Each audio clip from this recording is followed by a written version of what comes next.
बिस्मिल्लाहिर्रहमानिर्रहीम। अस्सलामुअलैकुम स्टूडेंट्स। आज हम इनऑर्गेनिक केमिस्ट्री के जिस प्रैक्टिकल को डिस्कस करेंगे वो है एस्टिमेशन ऑफ फेरस और फेरिक आयंस यूजिंग K2Cr2O7 मतलब पोटाशियम डाइक्रोमेट। हमने एस्टिमेशन करनी है फेरस या फेरिक आयंस की पोटाशियम डाइक्रोमेट को यूज़ करके। इसके अलावा इनऑर्गेनिक केमिस्ट्री के बाकी जितने प्रैक्टिकल्स थे जिसमें हमने laboratory ethics and safety measures देखी, उसके बाद हमने स्टैंडर्डाइजेशन और प्रेपरेशन देखी मोलर सॉल्यूशंस की, इसके बाद हमने जो है वो एस्टिमेशन देखी आयंस की। तो वो सारे प्रैक्टिकल्स मैं अपने चैनल पर अपलोड कर चुकी हूँ। अगर आपको किसी भी प्रैक्टिकल में कोई भी कन्फ्यूजन है तो आप मुझे कमेंट सेक्शन में कमेंट करने के अलावा डिस्क्रिप्शन में मेरा व्हाट्सएप ग्रुप का लिंक दिया गया है, आप उस लिंक के थ्रू मेरे व्हाट्सएप ग्रुप को ज्वाइन करें।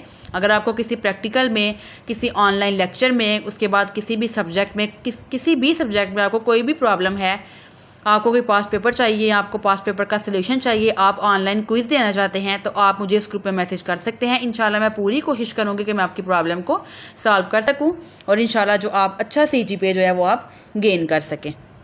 तो चलिए आइए आज हम अपने प्रैक्टिकल को डिस्कस करते हैं। सबसे पहले देखें आपने क्या लिखनी है, मोल रेशो।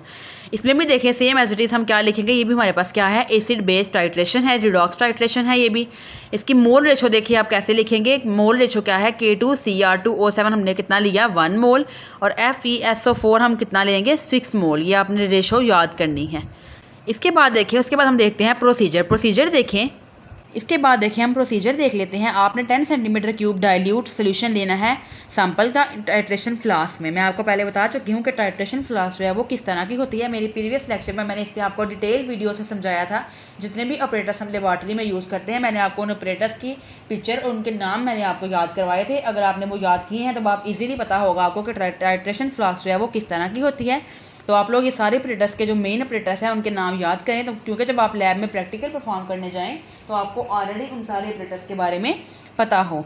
इसके बाद देखिए उस सोल्यूशन में आपने 3 ड्रॉप्स ऐड करने हैं sodium diphenyl amine sulphonic acid के। आपने 3 ड्रॉप्स उसमें ऐड करने हैं along with 3 centimetre cube of H2SO4। साथ आपने क्या ऐड करना है, H2SO4 सल्फ्यूरिक एसिड आपने ऐड करना है 3 सेंटीमीटर क्यूब। इसके बाद इसका सेकंड पॉइंट देखें, टाइट्रेट करना है आपने इस सोल्यूशन को अगेंस्ट K2Cr2O7 सोल्यूशन। आपने पोटाशियम डाइक्रोमेट का सोल्यूशन लेके अपने जो आपने सोल्यूशन लिया है टाइट्रेशन फ्लास्क में, आपने क्या करना है, उसको इससे टाइट्रेट करना है। तो फिर आप पोटाशियम डाइक्रोमेट को as a indicator with constant stirring, आप इसको कांस्टेंट स्टीरिंग के साथ इसको ऐड करते रहेंगे till there appearance of reddish violet colour as end point. आप इसको तब तक ऐड करेंगे जब तक आपके पास जो है वो रेडिश वायलेट कलर अपटेन होगा एंड पॉइंट। तो फिर आपको आपके पास एंड पॉइंट आ जाएगा और आप जो है वो टाइट्रेशन को स्टॉप कर देंगे। इसके बाद आप ऑब्जर्वेशन एंड कैलकुलेशन देखें।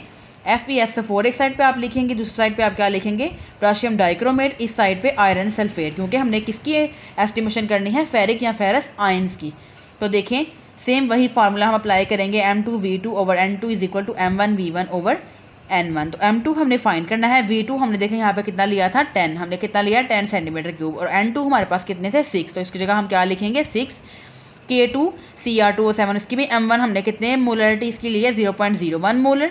इसको हम किससे मल्टीप्लाई करेंगे, V1 हमने कितना लिया था 10, इसको डिवाइड करेंगे, K2Cr2O7 कितना लिया था 1, तो यहाँ पे हम क्या लिखेंगे N1 की जगह 1। जब आपने जो चीज़ फाइंड करनी है उसको यहाँ रहने देंगे, बाकी सारी चीज़ों को जब आप इस साइड पे लेके जाएंगे तो जो डिवाइड में है वो मल्टीप्लाई हो जाएंगे, जो मल्टीप्लाई में है वो डिवाइड में आ जाएंगे। तो आपके पास कितनी अमाउंट आएगी, amount dissolve of Mohr salt is equal to. अब आप मोहर साल्ट को कैसे आइडेंटिफाई करेंगे, आप साल्ट को क्या करेंगे, मोलरिटी को मल्टीप्लाई करेंगे मोलर मैथ से।